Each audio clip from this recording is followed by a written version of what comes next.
What is up, Buffalo Fanatics?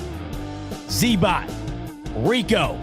It's Rico and Bot live on the Buffalo Fanatics YouTube channel on a Friday night as the first week of free agency comes to its conclusion. What a wild week it has been. Started off quiet for the Bills. Well, I shouldn't say started off quiet because the week prior, things got interesting where Bean makes a move on DJ Moore. Then the actual free agency period started a little bit quiet. Now that the dust is settling a little bit, now that the chaos is kind of dissipating, kind of liking what's being done over at One Bills Drive. Maybe I'm just trying to convince myself of things that I'm trying to convince myself of every year, but I'm not kidding you. I'm starting to feel decent about what's going down, including the latest addition to the Buffalo Bills, and that would be former Super Bowl champion with the Philadelphia Eagles, CJ Gardner-Johnson. We'll talk about that and much more right here tonight. Rico, brother, how are you feeling? I'm feeling kind of spicy in a way. You know what I'm saying? I got a couple things I got to get off my chest a little bit. One that I'm probably going to put you on the spot a little bit. I want to challenge you and challenge a few other people because I got to thinking. Because Bills fans, first of all, salute everybody. It's Friday. It's March break for us next week. I don't know what you guys call it for that spring break. Is that what you guys call it? Is this spring break for you guys? Spring break, but I think spring break's typically in April up here. Is it April? Okay, so we have something called March break. So next week, all the kids are going to be off. And so it's Friday, man. So let's enjoy this. But I'm feeling kind of spicy today, and I might be coming for some people. But let me put it this way. A couple things that I want to touch on, and we'll get into it. This free agency. All I've been hearing all week and week prior to that, and pretty much prior, even when the season ended, was Bean better get busy and fill this roster, and we got to go balls to the wall. And he even said it. I need to be aggressive. And then I was like looking at who we've signed, and then I was looking at who's signed elsewhere. Other than the two big-time names of Hendrickson and Crosby, was there any other free agent that you were like, oh, man, I can't believe we didn't get that guy? Was there anybody that stood out to you? No, and I feel like that also played a part in what felt like a lack of excitement. This is why I'm sitting here now. And sometimes, with Old Bot, it takes a couple of minutes to really reflect on the broader picture. Because when these moves are happening, you're only looking at them for that move in and of itself. You're not looking at it, I feel like, with a wide angle lens. And then once the moves are made kind of in totality, where you have a handful of moves now made, I'm looking back on it, and you get an edge, you get a wide receiver, you get a corner, you get a safety. Where I'll give Bean credit here is every positional group, or at least the majority of the positional groups that needed addressment, have been addressed. It doesn't feel like anything was a major overpay by any means. Yep. I think people were kind of getting on him about the DJ Moore situation, but then you see Alec Pierce get paid, and I just don't know how you could be upset with what DJ Moore got. I just don't. And then you might be upset about the second-round pick, but Bean gave up the second-round pick to avoid having to get into this mess of getting in a bidding war for Alec Pierce or maybe overpaying for Mike Evans. And we'll talk about him in a second because I got something to say about that that's killing me over the last couple of days here. You got it. But regardless, Rico, I just think that now that you look at the whole picture instead of just bits and pieces at once, I think Brandon Bean is doing about as much as you could possibly do right now with what they have to work with to address what they need to address. And I think the point you just made is a relevant one. And that is, I just don't think outside of Hendrickson and Crosby, who apparently is just going to stay a Raider. So let's just remove him at this point. Yeah, outside of Crosby, Hendrickson, it's just like, it wasn't the sexiest free agency of all time. And apparently you and I now are like, we are like the judges of sexiness over the last couple of shows here. It wasn't the sexiest free agency, right? Where the big move is like Tua going to Atlanta. You know what I mean? So I'm with you. I'm with you. And, it's not that I wasn't ever not excited. It's just I feel like every one of the moves made, they weren't necessarily moves that you do get excited about, because we talked about this last episode. You're kind of waiting for the where were you when this happened type move, but it just didn't feel like, outside of a couple of guys, that this free agency kind of allowed for that. And I feel like a trade would have to happen in order for the Bills to end up getting that type of move. And this is why being a fan is fun in this regard, because around this time of year, it allows us to be super invested in what the team is doing, because we're fans. We want the nice things. We want all the shiny nice things. But once the dust really does settle and you realize what we have received and how our team is constructed as of right now, bro, like you just lamented on it. We got our receiver, and a big time receiver at that. We got our pass rusher. Not some scrub, a guy that can't play. And we just picked up a safety that is a ball hawk of a safety, and one that's going to give the ball back to Josh. How could anybody be upset with what Bean has been doing? Because there's some people still getting on Bean's behind. So which brings me to this point. We're gonna play a little game, all right? Mm-hmm. And you just have to give me a yeah or just a no, or give me something positive, something thumbs up, thumbs down. Doesn't matter, right? And Hendrickson and Crosby are out of it. Would you have been happy, or would Jalen Phillips been a name that you would have loved for the Bills to get at $30 million a year? For what Carolina paid him, absolutely not. Perfect. So you're saying no. Alec Pierce at $28.5 million a year? No. Okay. Cherry Henderson is gone. Tyler Lindenbaum, we don't need him because we already got our center, which you can say that's a free agent pickup that we got.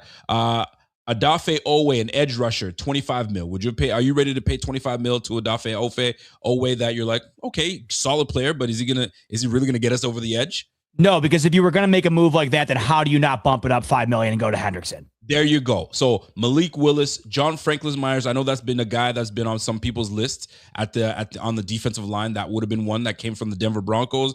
$21 million a year. Some might have said yes, some might have said no. I would love to know what the chat is thinking. But I'm just going to run through a list, right? Boye Mafe, Alante Taylor, and stop me when you're like, maybe that's a guy I would take. Wan'Dale Robinson, Rashid Shaheed. I wouldn't have minded that at all, because I feel like you could have added that along with DJ Moore. I felt the same way about Dobbs too. Okay, so $17 million a year. He got $51 million, $17 million a year. And then stop me when you see it. Jalen Watson, Romeo Doubs. Yeah, I would have been in on that. Zion Johnson, Kwity Paye, David Edwards. We had a chance. Apparently, we were in on him, but then we decided he decided to go to the Saints, which is great for them. Saints gave him more than the Bills were going to be able to ever give him. Absolutely. $15 million, he'll take that, right? Cordell Flott, Devin Lloyd, Bradley Chubb we got. Kenneth Walker we don't need. Mike Evans, 33 years of age, good with the Let me say on something on Mike Evans. For what I think the Niners got one of the steals of free agency. When that we'll talk about that. Okay. But I would have been for that. I would just say for that, what that contract was yes, in. Okay, so and he's been paid right now $14 million a year. All right. Mm-hmm. Elijah Vera Tucker, Quay Walker, Byron Cook, Isaiah Likely. Now I'm starting to go down the list of guys that really are not moving the needle for anybody. So as much as people were crying about what the Bills did not do or did not get, there's a whole lot of guys that are out there that weren't really moving the needle for a whole lot of people. Guys like Caden Ellis would have been a nice pickup, but you're not crying over and say, oh, we didn't get Caden Ellis. I think Bean, if you look at what he's done thus far, has done a good job.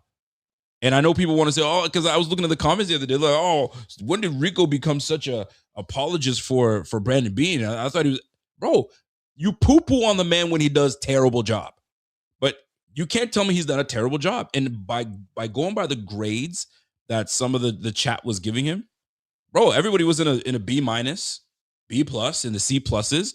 And I didn't see no D's and F's.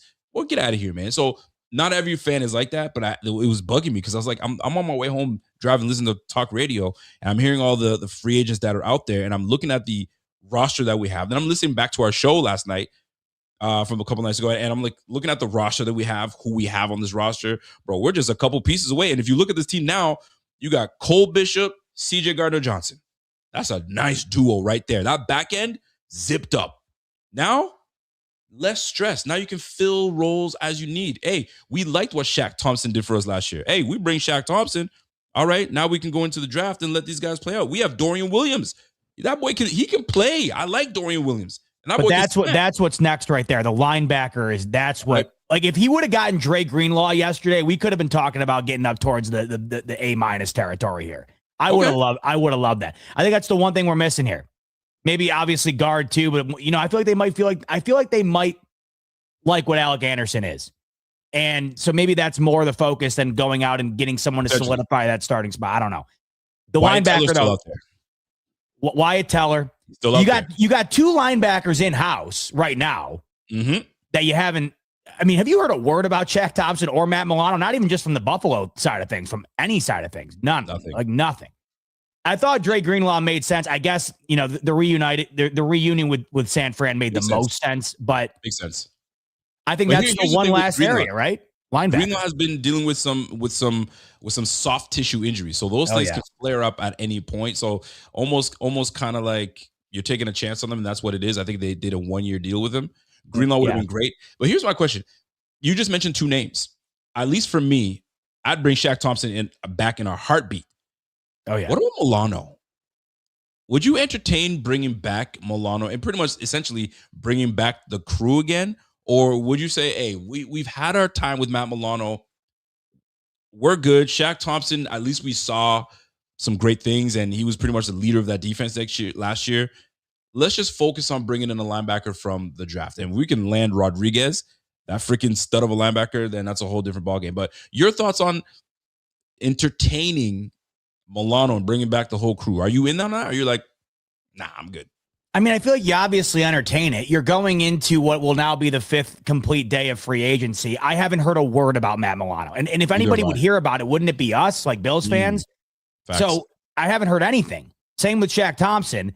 This tells me that people aren't, banging the door down to pay Matt Milano an exorbitant amount of money that Brandon Beane's just not going to be able to consider at this point. So I feel like you obviously do consider it if you're Brandon Beane, knowing that it's probably going to be on a deal that's favorable for Buffalo. I feel like at this point in his career, does Milano want to pick up and leave on a 1-year deal somewhere else? I don't know. I look at what McGovern said, which I absolutely just loved, by the way, where he was like, what do you want me to do? He was basically like, a couple $1 million, is that going to make me happier elsewhere? Is that really going to change my family's life? I mean, I absolutely love that. I always understand people chasing the bag. You only got a handful of years to play this sport, and it's your career at the end of the day. Yep. Make your money. Yep. But I always appreciate that perspective as well, because once you get to a certain amount of money, well, when is it worth sacrificing the other things? Taking your kids out of school, leaving your house, leaving your friends in the locker room, leaving the place that you've built your career at over the last several years, the place where you feel like you can win the most. So I feel like in looking at Milano's perspective, maybe that's something you look at here as well. Where it's just at the point in his career where he's willing to stay in Buffalo for a number that Brandon Beane feels comfortable with. But the question, I guess, is that going to be the solution at linebacker this year, right? We know Terrell Bernard last year, it was not what we thought it was going to be. Right. This past season. And I think Shaq Thompson was far better than what we thought it was going to be at his age. So I think Shaq Thompson needs to come back, and I'd have no problem with Milano coming back, depending on what the money looked like. But I can't imagine it's anything wild at this point. No, I totally agree with you. I'm bang on with you, and I had to bring that up. I don't want to take away from the biggest talk now, but I had to get that out there because I'm looking at what the Bills have done and what's out there, and there's still some really good players out there that we can now have. Now that what you probably would have commanded has now dwindled to maybe a 1-year, 2-year deal that we can now Bean can start doing his bargain binning. But I think we got the pieces that we actually need, and we paid sizable amounts for them. $29 million is not a joke, right? To our guy, $24 million a year for DJ Moore is not a joke. A nice $6 million deal on Gardner-Johnson, fantastic. Which brings me to my next point. Yeah, how do we love the new addition, Mr. CJ Gardner-Johnson, coming through? And he comes through. Listen, he earned the love of the people in no time. In absolute no time. CJ Gardner-Johnson signs with the team, and the first thing this brother posts is a picture of Josh Allen with the grill in his mouth saying, hey, We here now, Buffalo. He is talking to us. He's saying, bro, then we're here to make things happen. I'm here to come to Buffalo so we can win. And boy, when he came in and put that bang, listen, this thing has already got 21,000, 1.3 million views on this thing. Bro, he's already earned the love of the Buffalo, hasn't even stepped on the field. Your thoughts on the addition of CJ Gardner-Johnson to the defensive backfield of these Buffalo Bills? What's good? Talk to me, Z-Bot. First of all, did he create that GIF? Because I haven't seen it before, and it's phenomenal. I mean, I feel like I would have seen that before if it existed before. If it hasn't, I don't know where he got it from. I absolutely love it. That's sick. That's t-shirt worthy right there. No question. Couldn't you see you fade that picture out so where it's like silver on a black t-shirt? Oh, that would just be mint. Maybe we can we can call the powers that be and see if we can get that done. Listen, you know what? I think I might be all over that, man. Golly, that's ill. Keep on, man. Tell me what your thoughts are, baby. Talk to me now. Real one more thing on this. We got to be one of the eeasier fan bases to please. I mean, so yes. shout out to CJ Gardner-Johnson, because this is, I mean, just speaking for myself, I saw that. I'm like, I think I kind of like this guy. You know what I mean? Like, you come out with a banger like that. Us fans in Buffalo love guys who love Buffalo, who love being there. Like I just mentioned the McGovern situation. This is stuff I don't forget, because I just really appreciate it. I got to give my dad credit, because when he sent me the clip of McGovern, and all he said was, these are the guys you want around. And I couldn't agree more, because not only are you getting a top player at the position, but you're getting a guy that wants to be there. So much so that you're willing to leave a couple of bucks on the table to stay in Buffalo. And this is where I give Bean all the credit in the world. The thing he's best at is keeping guys like McGovern in Buffalo for less than they would have gotten elsewhere. So let's talk about CJ Gardner-Johnson here. I absolutely love this. And I'm not entirely sure why. But I think part of the reason why is I do think that he is bringing an edge to this team that they have not had in probably a decade. Is it risky? It absolutely is. And I feel like we have seen a considerable amount of risk from Brandon Beane here, with the hopes that this risk pays off. You're taking a risk on Bradley Chubb with the injury history. But if it works out, that's a double-digit sack player. And if he's a double-digit sack player, that's probably going to mean you're leading the team in sacks. That's how it goes in Buffalo, typically. CJ Gardner-Johnson, phenomenal in Philly, wins a Super Bowl, big part of that really good defense out in Philly, goes to Houston, and he's only there 3 games. Apparently, an issue in the locker room. He was criticizing other players, allegedly, talking about their contracts, talking about the scheme, whatever. Goes to Chicago. Didn't hear much about that afterwards. But let's talk about what we're getting right now and what his mindset might be right now. I watched his press conference earlier today. The amount of times he referenced how he just wants to win. Yep. He kept referencing how it wasn't about the money. And sometimes guys just say that. The demeanor I'm getting from this guy, I think that's what it is. I think that there's guys that are issues in the locker room because they're just issues in general. Mm-hmm. Then I think there's guys that might ruffle feathers in the locker room because they just want to win. They just want the guy next to him and every other guy to do their damn job. There's guys that want every single guy out there to give 110%. And I think that's the vibe I'm getting from CJ Gardner-Johnson. I'm not getting this vibe that he's a bad guy. I'm getting the vibe that he might get in your face, or he might get in the coach's face or whoever's face, because he wants to win. You know, I go back to Travis Kelce. I mean, he's in Andy Reid's face. Didn't he they got into it one time. Yeah, big time. Yeah, Brady forever. There's a difference between that and guys that are causing issues off the field, right? Getting into legal trouble, whatever. I don't think this is when we're talking about, oh, he could be a locker room issue. It's not that. I think what it is a guy that has an insatiable desire to win. And I think that's why he came to Buffalo. And he even referenced that. And you see, obviously, the affinity he has for Josh Allen. And I think he knows that this is a team he can come in to and not only win with, but have a big impact on their ability to win on that side of the ball. He said the linebackers coach for Buffalo, he worked with him back in New Orleans as well. That was part of it. But I think we're getting a dog here, Rico. And I think a down year last year with a bit of a black eye on what happened in Houston is kind of lowering expectations. But I think that's also what allowed Brandon Beane to get him in here for $6 million on a one-year deal. There's also something to be said about a guy who's got to prove it. There's something to be said about a guy that's got to prove it, and that's what he's got to do on a one-year deal. He's got to prove that he's not the locker room issue that people have made him out to be. That what happened, in Houston, it was an anomaly, right? This guy has proven in his career that he can be an absolute ball hawk, that he can be a game changer on that side of the ball. He talked about how he's excited to work with Cole Bishop. He referenced Blankenship working next to him and kind of the tenacity that you're going to be getting from Cole Bishop there. So I am excited about this move, Rico. I do think this is a move that would not have been made with Sean McDermott at head coach. I find this to be the first signal of the new era of the Buffalo Bills in some ways. I do. The Bradley Chubb move, that kind of felt familiar, didn't it? It did have shades of a Von move, of a Bosa move, just the type of move it was, right? This move in particular, I don't think gets done. And I thought this, and I go online, and I saw a ton of people sharing the same thoughts as me, where this was like, oh, this is just not a move that gets done with McDermott. And somebody commented something, I think it was on maybe my TikTok, that I'd made a video about CJ Gardner-Johnson. And they said, when you go into a locker room that's already very well built, culture's really good, and maybe you had issues in the locker room in the past, when you go into that type of locker room, it gets corrected. And I feel like there's something to be said about that, because you're going to be the outlier really quick if you're causing problems in Buffalo, really quick. And I feel like he wants to come in and win. The last thing that he wants to do is cause issues to get into the way of that. So really what it all comes down to, Rico, if he can just keep a level head, and I think he's going to, I think Beane really got a good one here for a one-year deal on $6 million bucks.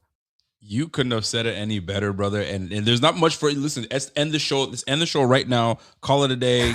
Good night, folks, because that's it. Bro, I'm telling you right now, here's my thing. There's a few things that I want to touch on. And I'm excited. Let me just share my thoughts on CJ Gardner-Johnson, because that is the type of player that I've been crying for. And folks in the chat, if you guys have been watching me long enough, you guys have heard me say this. We don't have the dogs on this team. I've screamed this from the rooftops. You guys have heard me say this many times. Vouch for me, because you guys know I have. No, I would let me vouch for you. I was just going to say, even before you said that, you've been on this forever, to the point where you were even saying this about Allen, where you're like, I want to see Allen get into some guys' grills on the sideline. Bro, I've been on it. There's something about that guy on your team that he's got a couple screws loose, but he knows how to toe the line. Right? Charles Haley was that dude, right? You did not mess with anybody on his squad, because you're going to get it. Charles Haley don't play no games. Go to the NBA. Rodman, he had one job to do, and he wasn't afraid of nobody. He played with the Detroit Pistons, and then came to Chicago. They said, yo, we need a guy like that. And when Rodman came through to play for Chicago, bro, things changed. There was a little nastiness, a little bit of grit that was brought to the team. CJ Gardner-Johnson, I don't want to overhype it, but he gives you that grit, that nastiness that Buffalo has been missing for a long time, which brings me to this video that I got to play y'all. First of all, CJ Gardner-Johnson was asked about, what he's going to bring to this defense. And he couldn't have said it better, because that's what we've been missing. I got you ball hawk ability. I give you physicality. I bring you the ability, and this is what I love the most, the ability to toe the line, but never cross it. Play feisty, but you got to play with that passion and chip on your shoulder. When's the last Buffalo Bill that you saw that played with a nastiness and chip on the shoulder? I will tell you right now, defensively, I always used to say it. Jordan Poyer was the guy that stood out to me. That was like, that's the one guy that played with true heart. Milano could give you that, but he was a quiet guy. You know what I'm saying? He did his thing, but you needed a guy that got it going. So Poyer was that guy. Now, CJ Johnson coming to the squad, I love. Which brought me to this, which had me kind of like, it pinched a nerve, if you will. I don't want to call it pinch a nerve, but it kind of got me thinking, right? So, and I know a lot of folks, I don't like Emmanuel Ocho, but Emmanuel Ocho had something to say the other day, and I saw no lies explained. And I'm going to play this clip. It's about a minute long, but I don't think you've heard it yet, Bot. So nope. I'm gonna play this for you real quick. Play this for everybody else. And you guys let me know, because then I'm going to share something that goes down. I think they've done a really, really, really good job. DJ Moore, really, really good addition. You know what you're going to get in DJ Moore. He's going to give you 1,000 yards. He might give you 1,100. Hopefully he gives you up to 1,300. I see 1,100 yards. If we're really talking about the Bills, though, the thing they have lacked defensively, and y'all know me, I know my defense, if I can be blunt, they have lacked an enforcer. Milano, good linebacker. Bernard, good linebacker. They not enforcers. They're not bangers. Ain't nobody worried about coming across the middle and seeing Milano, seeing Bernard. Taylor Rapp, good safety. Not enforcer. Jordan Poyer, really, really, really good safety over the years. He's not an enforcer. Micah Hyde, my dog had neck issues. He's not an enforcer. Tre'Davious White, that's the homie. He's not an enforcer. They haven't had enforcers. Somebody on defense got to scare you. Somebody on defense got to make T at least think, if I run this slant, how long of a massage am I going to have to book tomorrow? If I run this slant, am I going to have to go to get dry needled or acupuncture? Mm-hmm. If I run this slant, is my Erasti therapist available at 10:30 a.m. on Monday? How many dew wipes I'm going to need? Something. Yeah. Like, the Bills have never had a dude put fear in your heart. That's Chauncey Gardner-Johnson. Chauncey Gardner-Johnson, even for the Philadelphia Eagles the year they won the Super Bowl, was the enforcer. So they've done. I bring that up because former Bill Darrington Evans, right, had something to say and says, "Oh, that's a bad take. That's an awful take. I don't believe that." And he had a few things to say beyond that. But I didn't see anything that Acho said that was wrong, except for I like Jordan Poyer. I've always said I had total respect for Jordan Poyer. And then Darrington Evans comes in and says, "Oh, that's a terrible take as usual. I love CJ. That's the homie, but he is that." But to say Buffalo has never had to say that Buffalo has never had that guy that goes to show you that he doesn't know what he's talking about. He's talking about Emmanuel Acho. But no, Darrington Evans, you haven't been around long enough in Buffalo to know what has been here. So then I started thinking, what Buffalo player and you're a young buck yourself. What Buffalo player do you remember that, bro, if you go across the middle, that brother's going to hit you, and I love that guy? Do you remember anybody? Because I'm going to share you. There's a list that I have I got 4, maybe a 5th, but I got 4 of them. And this goes for the chat. Y'all let me know if there's anybody that stands out to you. And if you don't, I'll keep it running. So I started thinking.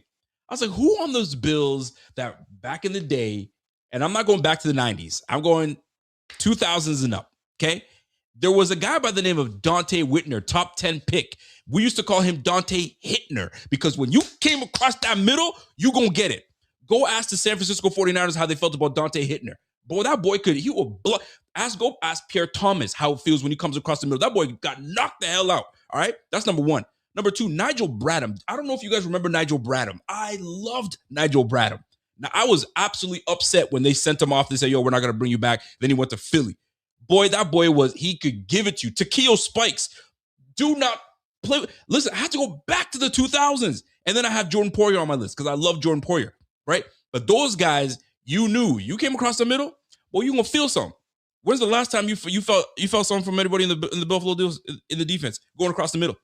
Bro, we bit, bro, the amount of big plays that's happened in our secondary because there ain't nobody there to kind of be the enforcer, it's a problem. So now you have somebody like that Gardner-Johnson that has no fear, and he will lay the boom. And I love what Cole Bishop is giving us right now, because now you have 2 safeties in the back that, yo, you better pick your poison. So if we can add to that dynamic of that defense in this kind of chaotic defense that's coming our way with the 3-4 defense led by Jim Leonard, bro, listen, we could have something nice. I don't want to get over and above myself, but I bring this up because there hasn't been that enforcer on defense. And call it what you want. Maybe McDermott was like, I don't want that nastiness. I kind of want to sound fundamental. You get to it.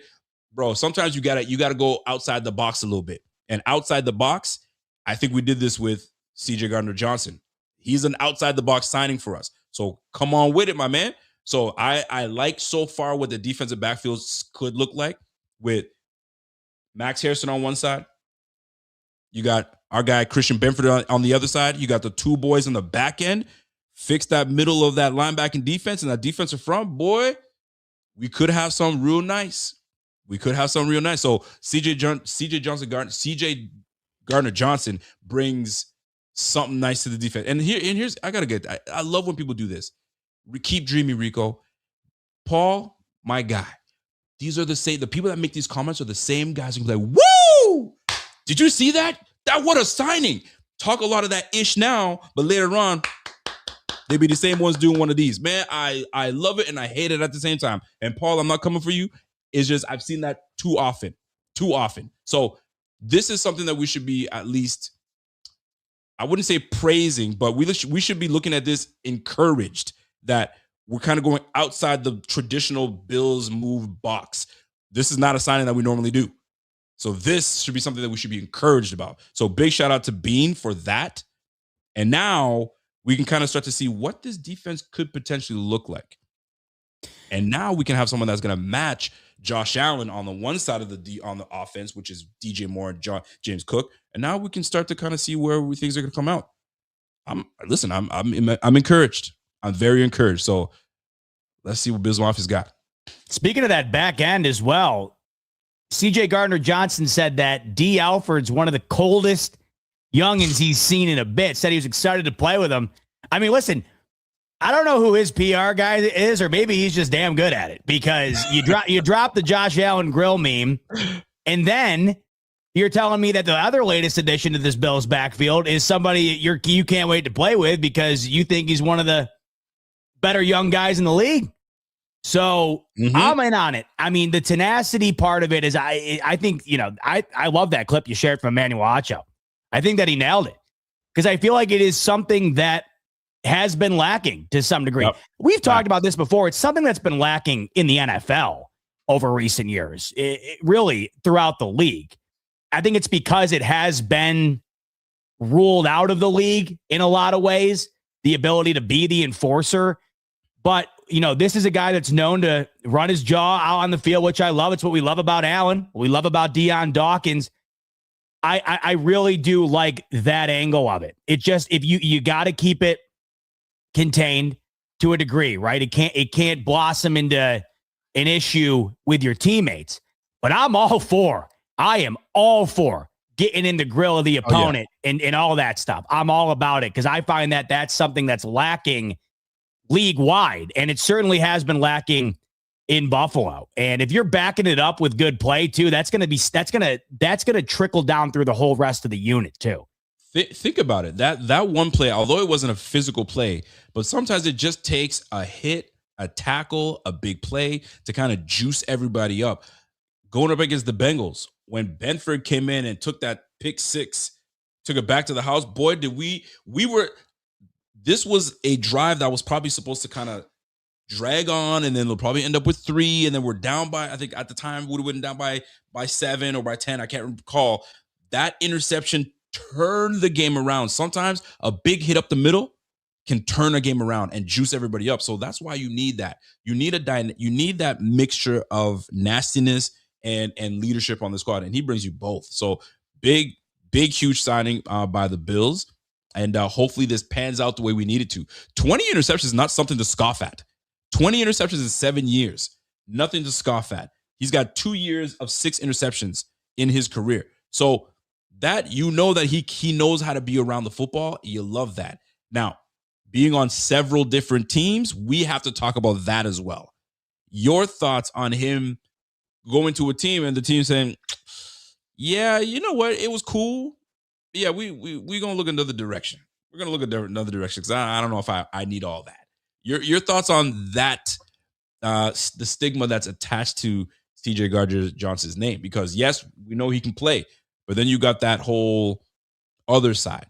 Are you bothered at all by that? Are you kind of like, oh, I don't know about this one? I mean, you have to be bothered about it a little bit because you literally force your way out of a new team 3 games in, and you're on a defense that was probably the best in the NFL in the Houston Texans. So that is kind of an interesting aspect of it. I also do one thing here, though. I do think what really changes the tone of a team beyond just the play on the field. I feel like what changes the tone in terms of how you act is the quarterback. And I feel like when you were on a team with Tom Brady, like you act up, you're going to be gone. We don't need it. We have Tom Brady on the team. It's not going to be tolerated. Doesn't it seem like this stuff often goes on when you have a quarterback that you don't necessarily have the full faith in propelling you over the top? I don't know why I get that vibe. I always have.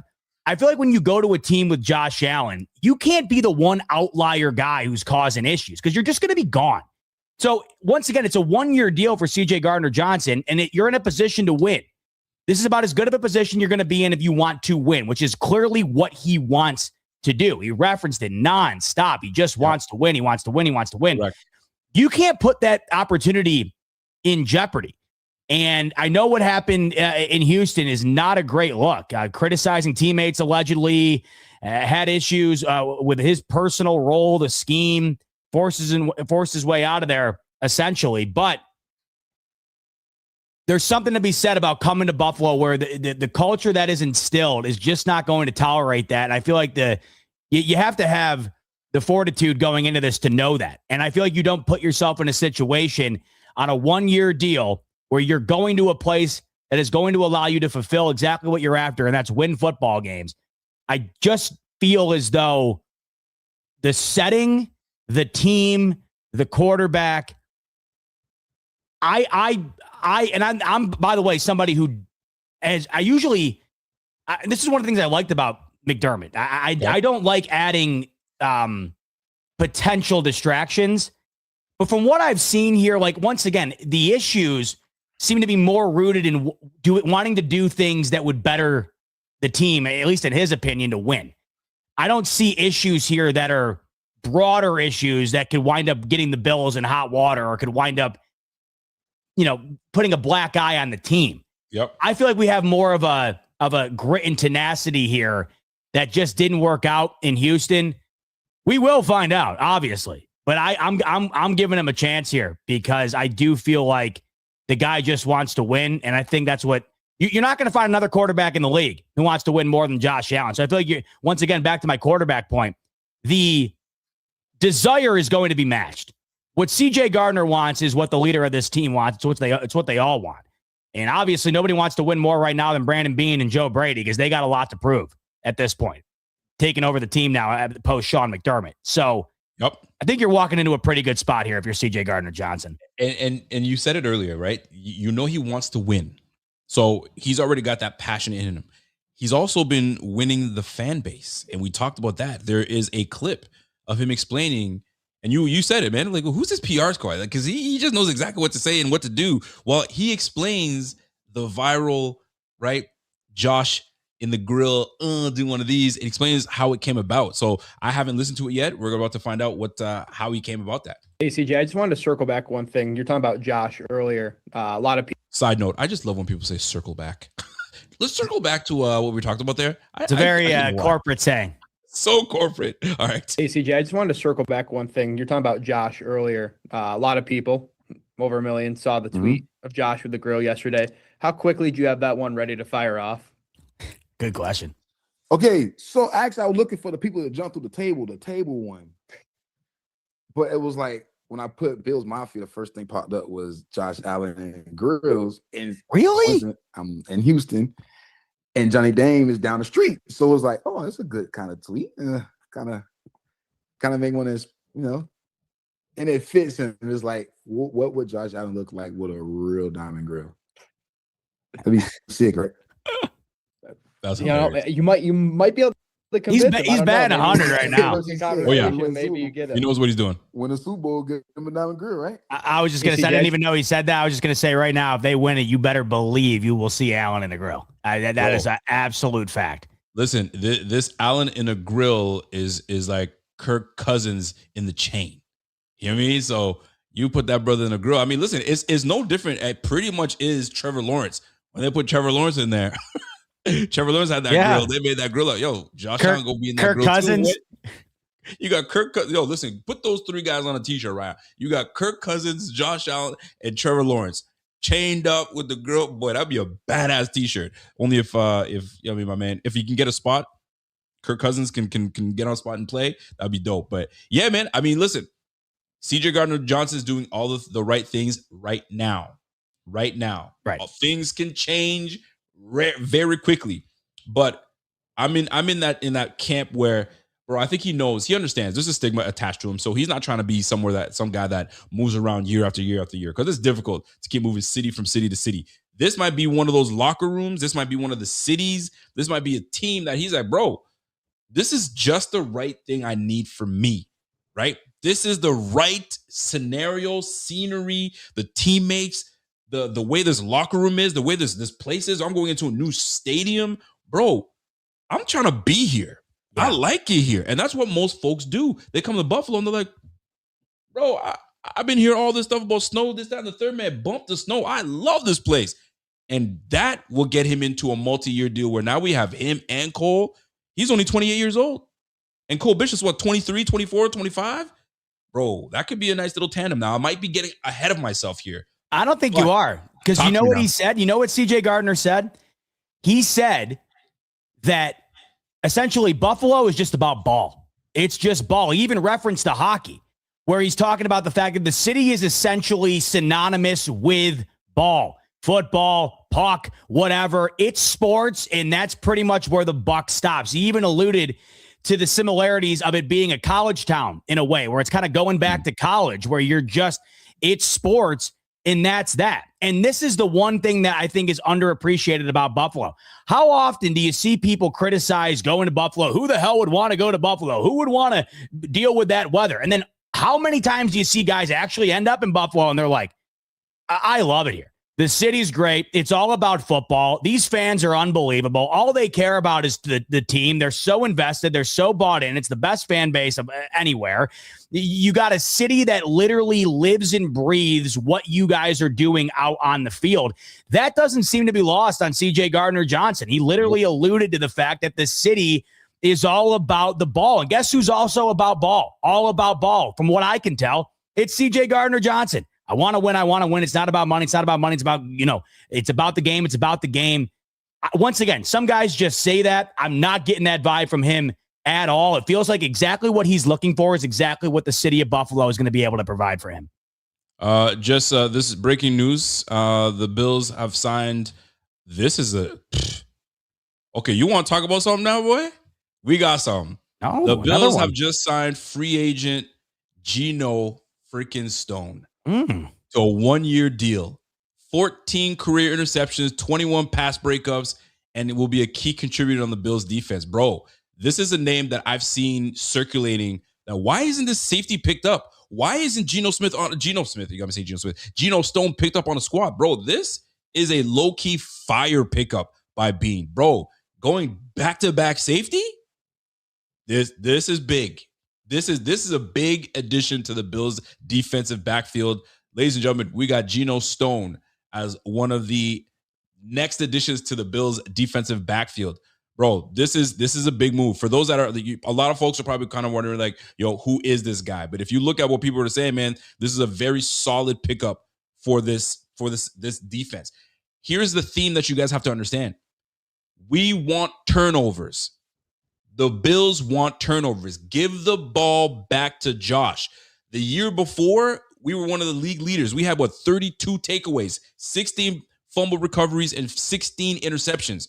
Last year, we didn't take the ball nearly away as much as we needed to be defensively in games. A lot of times I heard the guy saying, we wouldn't be in this game if not for the defense taking the ball away. Bingo, that's the point. The point is to take the ball away and give it back to Josh. And now you get 2 ball hawking safeties in that damn defensive backfield. Boy, that tells me we're about to put pressure on these quarterbacks. You're going to have to throw that duck up, and one of us is coming down with that. Boy, we get nasty on that defensive backfield. We are getting nasty. Hey, Brandon Beane, I'm not on your side yet. I'm still very, very much, you know what I'm saying, keep going. But I see what's happening. This is where Brandon Beane gets in his bag. And we all know this, right? Spending big money on big time players, you know what I'm saying? He's hit and miss. But when it comes to bargain binning, give him his credit. He's good at bargain binning. He's been doing it so long, he better be good at it, right? It's like people going thrifting. Some people just don't go big box store shopping. They go to the thrift stores and they just know how to find gems, right? Oh, and this is Brandon Beane. Brandon Beane has this ability to kind of, when the dust settles, this is where he kind of pick and choose who he wants. So D. Alford, Cedric Gardner-Johnson, and now Geno Stone.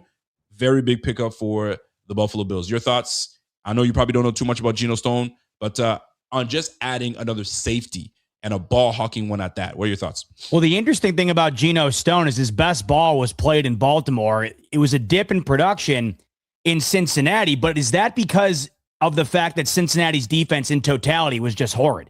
Cincinnati has one of the worst defenses in the NFL. Was the individual play, or at least the individual result, a product of the entirety of the defense? Because as we know, year in and year out, for the most part, Baltimore pretty damn good on the defensive side of the ball. If you go back and look what Geno Stone has done throughout his career, his best football were the 4 years in Baltimore before going to Cincinnati. So was it a drop off because you were in a defense that was getting ran all over? The Cincinnati Bengals had the worst run defense in the NFL, and I feel like that then allows for the pass game to get widely broken open. So this is interesting. And the fact that you're going double dip at safety, and I think Brandon Beane is doing what a lot of us thought he was going to do this offseason. You go and get one marquee receiver, and the rest of the moves have been entirely on the defensive side of the ball. And I feel like this is what you and I were kind of in lockstep with, too. We thought this would be the approach. It was kind of the approach last year, minus the big addition offensively for the most part, right? And it's because it has to happen. You're also going into a whole new era of defense here with Jim Leonard, a whole new scheme. So you're now acquiring primarily defensive players outside of the big acquisition of DJ Moore, which I'm in on, by the way. I know a lot of people get frustrated about continuously going after defense over the recent years here, but I mean, watch what's going on and you will understand why they're having to do this, because they need to address. We've talked about this before. If the Bills can just go from outside of the top 10 in total defense to just inside of the top 10 of total defense, that small margin of that small gap or wide gap, however large it is, each and every year, if that can be narrowed based on what the offense gives you routinely, annually, every year, it really could ultimately end up being the difference. If you can go from the 12th overall scoring offense to the 8th overall score, or excuse me, you can go from the 12th overall scoring defense to the 8th overall scoring defense, I think it's a world of difference for a team that's winning anywhere between 11 to 14 games a year. It could be the addition of one extra game you win when it matters most. So Brandon Beane putting a lot of chips on the defensive side of the ball in the areas that, of course, needed to be addressed. Now you're getting two safeties. Back to the situation in regard to CJ Gardner-Johnson. All the more reason to come in and give it your best, because it's, no job is locked in on the back end here, right? So all the more reason to come in and give it your best to make sure that job is yours throughout the year. And I'll tell you this, and I want Bills fans to understand, listen, this is just a depth piece. The two starters that should pan out to be that way should be Gardner-Johnson and as well as Cole Bishop. Geno Stone is just a depth piece. Understand that, because although he's available for a reason, let's keep it a buck all the way too. He's had his issues with missed tackles. Some Bengals fans are like, bro, he's sorry. Get him out of here. So they're like, yo, good riddance, right? They're also saying, yo, Bills fans, good luck with that. But like you said earlier, you alluded to, sometimes you're just in a bad system and it doesn't work out. Back in 23, he was one of the league leaders in interceptions. So this is one of those situations where it's creating competition, and we'll see how it flies. You need competition in these. So now your safety room looks like Cole Bishop, Johnson, Geno Stone, and Hancock, unless I'm missing someone, because we had to replace the likes of Cam Lewis. Cam Lewis is gone. So now Geno Stone comes in. So there's a lot of things that, we have to replace some guys. And Geno Stone is not a bad player. He's a fine player and a starter in this league before. So now you've got guys that have started that are in your backfield. This is great. This is fantastic. So great depth. I'm not saying this is amazing signing, but it's good depth signing. So if you're in a pinch where you need to put somebody in there, you're not having to say, oh man, this guy's awful. Because I'll tell you right now, when Hancock had to go in at one point, he was a liability. This boy was getting cooked. He was getting turned around. It's a rookie. He's young. It's going to happen. So you have guys like him that can get the job done. And that also tells me DeMar Hamlin ain't coming back. Right? We don't got to play thinking the same thing. We don't got to play this game anymore. We ain't got to play the game. The game's over. Okay? Game over. He can go do his thing wherever he gets signed, if he decides to play, if he doesn't. But right now, this is gonna be something cool. This is gonna be something cool. So the Bills are listen, man. This is where Brandon Beane this is where he comes in and does his thing. So Brandon Beane has added to the safety room Geno Stone, Gardner-Johnson, back-to-back days, back-to-back safeties. What else is Mr. Beane up to? And we're about to find out shortly. And we'll see. He's got some more breaking news for us this afternoon. There have been some significant changes to the Buffalo Bills, as you can well see, but there's also been some significant changes to the numbers in which these Buffalo Bills play or wear. Several number changes, Rico. Now, the new additions, here are the numbers they'll be wearing. CJ Gardner-Johnson wearing my favorite number of all time, number 22. Yep. We have Bradley Chubb. He'll be rocking number 9. DJ Moore will be rocking number 2. So that means the current number 2 in Buffalo needs a new number. That would be Tyler Bass. This one's going to take some getting used to. Tyler Bass will be wearing the number 16 this upcoming year. Another one that's going to take some getting used to, because you heard me say the number 22, that's going to be going to CJ Gardner-Johnson. That means our beloved backup running back Ray Davis has to change his number. He's going single dig, Rico. Number 7 for Ray Davis.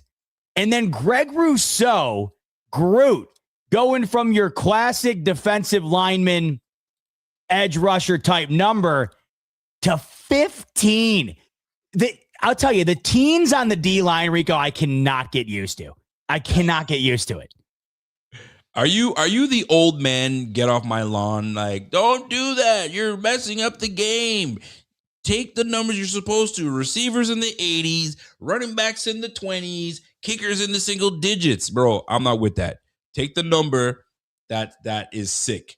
And I like, look at this. You know what number look 6? That 4-month-old baby. Number 4. Yes. I was going to say, speaking of numbers, Zoe Jane, 4 months old. Yesterday went to her 4-month doctor's checkup. Today, they said, you know what they said, Rico? She's taking after her dad. She's too smart. She's too smart. She's too handsome. They said you got to get her out of here. She's too good. She's too cute. She's too cute. I love way it. too cute. Now, Zoe, what do you make of T-Bass? Now, you want to talk about old man get off your lawn. I can't get used to a kicker wearing teens. Like Brandon Aubrey wears Josh Allen's number. You know, growing up, I'm thinking of my kickers here. I'm thinking Adam Vinatieri. You know, I'm thinking Sebastian Janikowski. I'm thinking, well, Janikowski was a single digit, right? He was. I think he was. I started thinking Janikowski too. Vinatieri. Was Vinatieri double digits? No, he wore number 4. Number 4. Okay. Yeah. So speaking of 4, right? So yeah. That's I don't know. I'm not old man get off my lawn with some of them. I do like the single digits for the receivers. I don't mind them for the running back. D-line in the teens, though, Rico, that's one where it's just like watching Micah Parsons, the same type of thing. It's like, it's tough to get used to. You know, I'm used to watching, you know, the 50s seem right for those type of guys. Well, I'll tell you this much. I am for guys changing their numbers. I don't mind linebacker at 0. That doesn't bother me. It's just, well, zero's fire. Anyone rocking 0. I mean, 0 is like the coldest number. 0 at the safety position, 0 at linebacker. I don't like quite 0 at a receiver. I'm not a fan of that. But there are some. Janikowski wore 11, double digits. Oh, wow. Okay, then I'm contradicting myself completely. Listen, I like this. Double digits for a kicker. The kickers are insignificant. We don't give a rat's ass. You can wear 98. I don't care. Just kick the damn ball between the 2 uprights and call it a day. You don't have to have a sexy number. Give the number to someone that is going to do some good things. So number 2, wrap it up. Give it to number 2. How about I brought up 2 kickers, by the way, one of which completely contradicted what I was trying to say. So how about that? Shout out to me. That's phenomenal. Great work. Great work. Gotta love it. But listen, I'll take this, man. I'm all in. I'm all in. Bass 16, love it. Russo 15, I don't love it so much. I don't. It's a weird number for me, but I think that's what he had in college. Ray Davis, I absolutely hate this number for him at running back. Not a fan. Doesn't do it for me. Right, reminds me very much of who was the bald cat that came out of Jacksonville, running back, and then came the Bills for a bit. Oh, Leonard Fournette. Fournette. Yeah. Never liked it. Never liked number 7 for running back. And then ETN wears 7, right? I think. Yeah, speaking of Jags running backs, there's no longer a Jags running back. Cole Hardman Jr., number 1. If you're gonna listen, I wore number 1 as a football player, and when you wear number 1, it comes with big responsibility. It's big responsible number. And if you're gonna don that number, you better come with it. So McCall Harmon, you better make the team number 1. That's number 1. Make the team. D. Alford taking number 23-year-old Aaron Williams number. Love that. And you got Chubb. Now this I love. Number 9 has always been, if I'm not number 1, I've always been number 9. Number 9 just sits well. So I hope that Chubb represents this number very well. And then Josh Allen changing his number to number 11. How do you feel about that? What they knew what they were doing. They knew what they were doing, making that the first one on there. Shout out to the Bills admin. That was good work. That was good work. Yeah, you gotta love it. So kudos to these boys. They really handled it, and they've changed their numbers. I just hope. Listen, damn all the numbers, just perform. And then CJ Gardner-Johnson gets number 22. So he gets his old number. DJ Moore gets his number. Let's roll. And now that we got that out of the way, now we get to see who's going to do what and go from there. By the way, number 11, guys, is not Josh Allen, is Kyle Allen. Yeah. Kyle Allen. Once again, they knew exactly what they were doing. And shout out to them. You got to love a little, you got to have a little fun every now and then. That was good work. You certainly do. So yeah, those are the number changes. So you are the old man that says, hey, quit changing your numbers. Because I know there's a lot of people that hate it. They just can't stand it. If you're going to change your number, change it to something that is like, that works. Like number 7 as a running back. Like if you went number 5, okay, I can rock with that. 6, But well, 7? You know what? I will say though, when James Cook changed his number, like, could you imagine him wearing anything but 4 now? So like, I feel like it's one of those things you get used to, and then you're like, you might be right. You might be on something. So I don't know. You might be on something. So before we get out of here, we're going to read some super chats. But where do you see Bean going next? Well, you know what? Where is he? What do you got? What do you think? When I heard that Mike Evans was interested, let me just say this: if you want to laugh, I mean, if you want to belly laugh, Mike Evans, because you wanted to talk about that. This is. I just wanted to, I saw that he was interested in Buffalo. He was considering his options, right? Well, what else is new? Apparently, everyone was interested in Buffalo, and you know how that goes. But, he said that he wanted to go to a contender. He wanted to play with a good quarterback. He mentioned in his San Francisco press conference that he was, looking at Buffalo. Okay. And, essentially you could look at that as, do you want to go play with Josh Allen, or do you want to go play with Brock Purdy? So if you want to laugh as hard as possible, I made a video about this over on TikTok. You have just go to my TikTok, go to the comments section. You got to read what these Niners fans are saying. Like, I made this in like a tongue-in-cheek way where I'm like, Evans, he's choosing Purdy, but obviously he's played in warm weather forever. And, it just, maybe that was where he said it was at the top of his list of his research or whatever. You got to see what these Niners fans are saying. And it just goes ahead and paints the perfect picture of the delusion of the fan, right? You can go to my comment section on TikTok right now and see. I'm trying to load it up right now. Dozens of 49ers fans legitimately telling me that the decision, should it have only been based on quarterback, was the sound decision for Mike Evans to go with Purdy over Allen. I mean, and what people are saying, Allen chokes in the playoffs. Purdy's been to a Super Bowl. Purdy scored 6 points against the Seahawks in the divisional round last year. And I just think it's a perfect social experiment that allows you to understand that people, when you hear these insane takes that you feel like no one could possibly actually believe that. No, like, there is a sizable amount of people that legitimately believe stuff like this. Legitimately believe it. Yes, it is unbelievable. It'll never not bog my mind. So I'm trying to figure out where you. Oh, it's that one. Just go to the comment section. The fourth one into the right. Oh, there it is. If you were a wide receiver, so look at the comment section. Brock all day, every day. Purdy, you have to add that you have to have the Shanahan effect. Allen is great QB in the regular season. Look at that one. QB one in the yeah. But Purdy cranks it up in the playoffs. Evan wants the ring. Probably picked the system and the QB, then the QB. Get out of here with that. He looked at it and said, "Hey, if this is my swan, like, this is it. I'm gonna be in a place where it's not cold. But if you're really trying to win, you don't go to San Fran. You just don't." You know what I mentioned, and I genuinely feel this. When I saw the contract come out, I was jealous. I would have loved for the Bills to have gotten Mike Evans on a $14 million annual deal. I would have loved that. You could have done that with DJ Moore. You absolutely could have made that work alongside. I even admitted, like, I jealous. Yes, I would have loved it for $14 million to get Mike Evans in Buffalo. I mean, it's cool to get about $14 million, but listen, you don't know how long he's going to last you. He might last you 6 games, and it's a wrap. And now you're back to whomever is catching the ball, Ricky Pearsall, and I don't know who. So Go figure. I mean, listen, I want him to have a good year because I like when players actually play and that have success. You don't want him to just get bummed out. No, you don't want that. You want him to play. But I think I like where DJ Moore is. DJ Moore gave me the impression that I'm not bothered by that. I'm not that diva because we don't want that diva in our system that we're ready to say, okay, we're done with that. He gives me no diva whatsoever. Yo, if the game plan is to run the football, I'm going to block my ass off. That's what he gives me. And I love that about it. By the way, would you bring back Stephon Diggs? No way. Would you even consider it? No. DJ Moore, Stephon Diggs, Khalil Shakir. You can't do it. Josh Palmer. You cannot do it. Coleman. Not a chance in hell. Throw Stephon Diggs in there? Zero chance. Because the problem was there's not a thing you could say to me right now. The problem wasn't the quarterback. The problem was the head coach. Head coach is not there anymore. No way. I'm not baiting you. No chance. No way. All right, let's get into super chats and then we can get out of here real quick. We got our guy, Mr. Led Robster. What up, Money Mitch? Says Money Mitch says, yo, there is no way Johnson gets signed if McDermott is the head coach.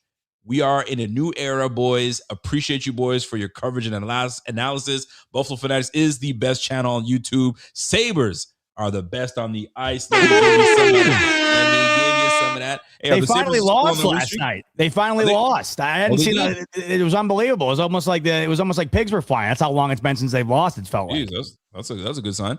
All right, my guy Dan Brown. What up, Danny? Dan Brown comes in and says, "Hey, man, can we talk about how most Bills posts on Twitter are just fans who piss and moan because we didn't sign Max Crosby or Jefferson, and we do sign someone they complain about money? It's wild." Listen, man, we've addressed it at length. We understand it. We're a passionate fan base. But once the dust settles and the roster's created and it's made up and we have our top 51, let's play ball. Let's play ball. I'm glad Dan said this because it's something I wanted to say earlier. I was going to say, if I didn't have a Twitter account, would my excitement level be substantially higher with everything that's done? And the answer would be yes. Because when you see, Bean was making calls on Crosby. Bean was making calls on Trey Hendrickson. Bean was in the mix at the trade deadline for such and such a wide receiver. Then it gets in your head, and then you're like, then you see the Bills could be in the mix to trade for Justin Jefferson, the quarterback. If I didn't have that, and I just had to come to my own conclusions, which of course I would still want all these guys. Yep. But if it wasn't in your face all the time, yep, then I feel like, yes. I saw someone say this a couple of days ago where they're like, it feels like nothing. Like it was after Bam Adebayo scored his 83, and somebody said like it doesn't feel like anything's historic anymore because of how quick we just move off everything. So I feel like it would feel a lot more substantial if you weren't like on there constantly reading about, well, they were in on this, they were in on that. And I know I'm a victim of that as much as anybody. You're absolutely right about that. And I'll tell you this, because like before, I mean, these things are so readily available to us, and we have people. And then what makes it worse is they create scenarios that it's possible. Because they would have to do this and this and this. And this is how you can gain this said player on your team. And you're like, bro, if this guy can do it, Bean, get on it. It's possible. And then we work this thing up in our brains where it was never on the forefront for Brandon Bean in the first place. So it's just the way the world we live in. But you're right, man. Things happen so quickly, we move on. We're desensitized to greatness, things that happen. Like, I'm pissed that Buddy scored 83. I'm a hater because my guy scored 81, Kobe Bryant. I want that thing to last forever. But it's just what it is, right? I should be saying great job, but I'm not. Speaking of hater, Bomb, he's a hater. Z-Bot, you're not the GM, thank God. Typical media guy calling shots. Tell you right now, Bomb, Justin Jefferson would be a Bill if I were the GM. Now, granted, we probably wouldn't have a full roster, but I'll be damned. I'll be damned if Allen wasn't throwing the ball to Justin Jettis. I'll tell you that right now. We might not be able to field an entire roster, Bomb. Rest assured, we would have JJ in Buffalo. Bomb came for your ass. All right. But we've talked about this ad nauseum. Just from the mathematics alone, thank God I'm not the GM. Listen, I here. Andy Johnson comes in and says, yo, ask Mike White about Milano and his bad take. Listen, man. I said this to you off camera, by the way. Milano was the guy I thought of, but it's not the personality. It's the play on the field, but it's not the personality. Right. And that's what comes with it. It comes with the personality. You gotta have that nastiness because when you talk it, you walk it, bro. It permeates with everybody else. But don't get me wrong, there's silent assassins as well. But you need that guy that stands out there. So, folks, that's it for us. That's in the books. Friday afternoon, not a Friday night. It allows you guys to enjoy the rest of your evening. Bot, what you got going on for the rest of the weekend, bro? Look at us keeping it at an hour. Our wives will be ecstatic. This is the first time we have ever done this, I think, ever. So this is a new milestone for us. Thank you so much to the 1,000+ of you who were able to spend it with us this weekend.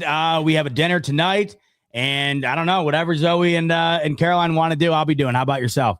Well, we got birthday parties. I'm actually nursing a groin injury. From yesterday. Quick story because I don't even get out here. So my son, he's 4. He's running around and he had my toque on, and we're at the top of the stairs, and he's running around with a toque on and not looking. And I was talking to the wife, and I had my back turned. I turned around, and he was headed for the stairs, and that would have been it could have been bad. And I saw it, and my quick reaction, I dropped to my knees and grabbed him just in time, and I must have. And I pulled my groin, boy, and that goes to tell you how old you are. But I saved my son's life. That's what matters at the end of the day. I pulled my groin, but I saved his life. That's what matters. So your boy. I hope you heal up. I tell you right now. That sounds like a nightmare. I hope you heal up. His heart was like You know, it's funny because sometimes when things happen to us and we play it cool. Yeah. At 4 years old, he knew like this was bad, but he was trying to play it cool until his mother was scolding him, and then he just burst into tears. And I was like, just take it easy. He doesn't know what could have happened with him. So. You see those videos where dads save their kid when they're about to fall and they jump in and they're there and dad superhero, bro. Give me my cape. You're going out on top as the father of the year. And guess what? Before we end, I'm going out on top as the top GM because Paul's saying, Bot as GM, you'd be the Cincinnati Bills. Paul, I appreciate you telling me that the Bills would have the best wide receiver core in the NFL. You're the man. Bomb also saying at least Z-Bot wouldn't make trades with the Chiefs and Patriots. What have I said? Wouldn't give him a water bottle if we were lost in the desert. We will end it there. That's Rico. I'm icing up. Ice it up, Rico. And I hope that doesn't happen again. I'm glad. Ice up, son. Ice up. The rest of you go ice up. Enjoy the weekend. We appreciate the 1,000+ of you that hung out. Can't wait to hang out with you next week. In the meantime, that's Rico. I'm Bot. Much love as always. And go Bills.